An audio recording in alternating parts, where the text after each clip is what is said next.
Hey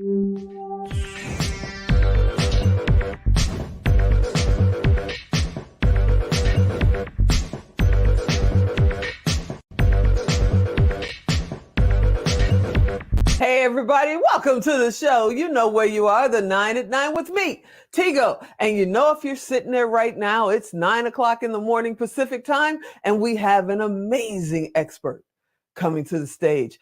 But today is extra super special because we're going to talk about empowerment, getting inspired, and motivation. Let's go. So sit right there. We'll be right back.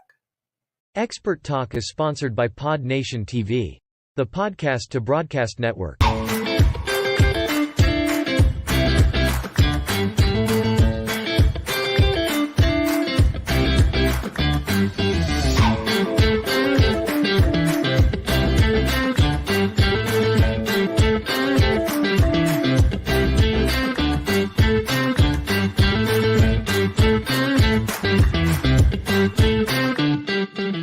Hey everybody, welcome back. Yeah, this next young lady is all about empowerment. You know, for me, I've had a couple of best-selling, books, but she's working on number 16, I believe. Ooh, yeah, Dr. Shellie Hipsky is here, and let's rock this empowerment and get inspired, Doc. What's happening? I'm so excited to be here. I'm so excited to have you here. We had some peaks and valleys trying to pull this off, but you're finally here, and I thank you for, just hanging out a little bit. And we got this now. Okay, so I heard a little birdie told me, and I know we should probably save this for later, but it's just too good to hold on to. A little birdie told me, you're getting a Lifetime Achievement Award? Why? You're only like 25. You've not done much. I mean, you've got what, 15 bucks? Who does it? What's going on? Lifetime Achievement, congratulations. I'm keynoting next week at UCLA. It's one of my many colleges that I've been able to keynote at, from Harvard to Oxford University in England. And I'm going to be at UCLA, and the Presidential Lifetime Achievement Award is being given to me by the President Joe Biden's White House. They're honoring me with that because I have done over 4,000 hours of volunteer service in my lifetime so far. Wow. Okay. I would say how important is volunteering, but you're proving it. What made you start volunteering in the beginning, that first hour? What made you say, I'm going to do it? So my parents were both very active in the 80s with when HIV and AIDS was predominant. My father was a doctor. He had one of the very first AIDS patients in Akron, Ohio, in his hospital bed that he had to work with. And I remember sitting around the dinner table, Tigo, and my dad said, I took an oath to serve the needs of the patients that come into my practice. And he had AIDS, and my mother started getting very emotional. Not my dad didn't have AIDS, but the person his new patient. And my mother started emotional because she worked in the theater at the time. She ran the local theater, and a lot of the gay men that were in the theater at the time were very concerned or contracting it at this time because we didn't know that much about it. There was a lot of worry about it.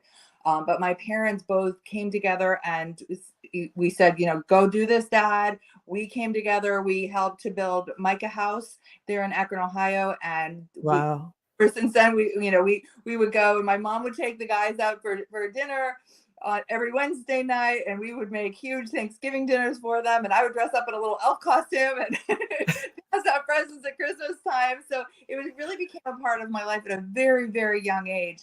Just giving back, getting in there, getting in the mix. And I've been doing it ever since, from homeless shelters to helping with domestic violence survivors.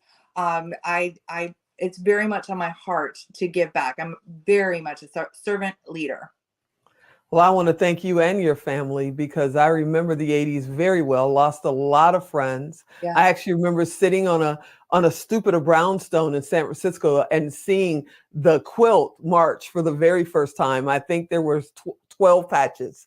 Then it was very small, and there were hundreds of people out there with candles, and we didn't even know what it was. We didn't know what the crowd was. And then when they went by, we saw the quilt, and that's how we knew what it was. So I want to thank you. I did back in the day. I'm a computer programmer, and I wrote computer code so that they could, back then there was no chatting, like we have now. We wrote it so they could chat through their computers back in the day. So because they were at home alone. So I totally remember, and I thank you and your family. Well, because we thank you for what you did. And it's not a death sentence anymore, which is such right.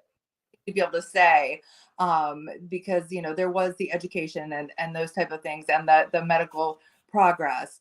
But I think that we need to consider that with the volunteering and with the giving selflessly and getting in there and not being afraid to go where there could be some danger we didn't know right. at that. But being able to do that, giving those a voice, giving them a hand, giving them somebody that felt kind of like family, that's important. Mm-hmm. That's huge. It's important today too. And I have nothing against the food drives and the turkeys and all that stuff for the major, Thanksgiving and the Christmas holiday season and all that. But people are hungry all year long. Always. You Absolutely. see them out there. I mean, tons come out for Thanksgiving. And it's like, then you come back there a couple of weeks or a month later, and it's the same core crew that has been doing it all along. And it's like, we forget that, kids have to eat when there's no school food programs. People are homeless and they have nothing to, eat or keep them warm or anything in the winter, not just in the holiday season. So whenever I meet someone like you that is truly digging deep and rolling her sleeves up, I want to say bravo. If I wasn't strapped to this chair with this mic, I would give you a standing ove, because I think it's absolutely amazing. And you didn't stop there. You also started a nonprofit, correct? My Global Sisterhood. I mean, I started it, but women around the world have really come together, pulled their resources, pulled their networks, made things happen, from our entrepreneurial school in Tanzania, Africa, to Dr. Mina, who is in Nepal, she was a Harvard researcher, Tigo, and she went back to her homeland of Nepal when there was a huge earthquake. Most of her family died. And she looked around and she saw that was huge, but also there was so many women that were not able to read. They were not able to communicate. They were not able to get jobs and provide for their families. So she has taught, Dr. Mina is one of our wonderful leaders of the Global Sisterhood, and she has taught over 87,000 women how to read and write there in Nepal. Wow.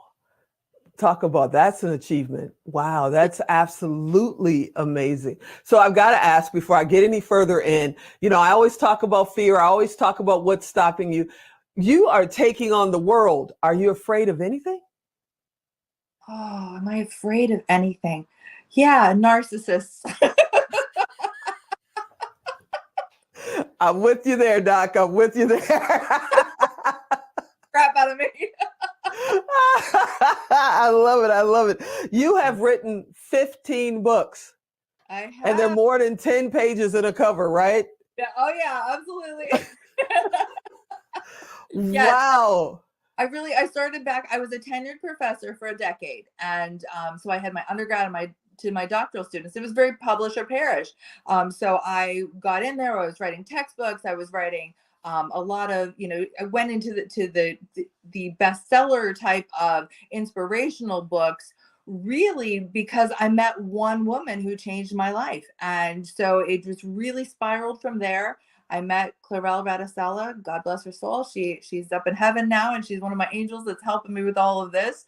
But there have been people along the journey that have gotten me to where I'm at, and being able to, interview over 1,000 women around the world. I've been on over 60 magazine covers at this point.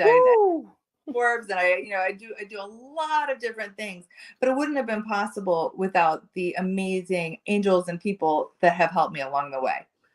That's amazing. Now, I know we got to run out of time because Alan threw that 2-minute warning up there, and I got to have you come back because we're just getting started. Yay. But you have an event coming up. Your empowerment event is coming up. Can you just take like 30 seconds, tell us what's going on, how they can find you? So it's actually a 7-week proven curriculum for women around the world to come together and find out how they can find inspiration, empowerment, balance, and abundance. love for any woman out there that really wants to live their best life and live their dreams as far as having a business and being able to balance it with their family life to come into the Empower You Masterclass. It's the 8th cohort coming up. And how do they get in touch with you, Doc? ShellieHipsky.com. ShellieHipsky.com. You're amazing. You know, this is our 9 at 9 show. We got to have you come back. I hope you'll come back and just hang out with us again, because this is so much fun. And you are inspiring.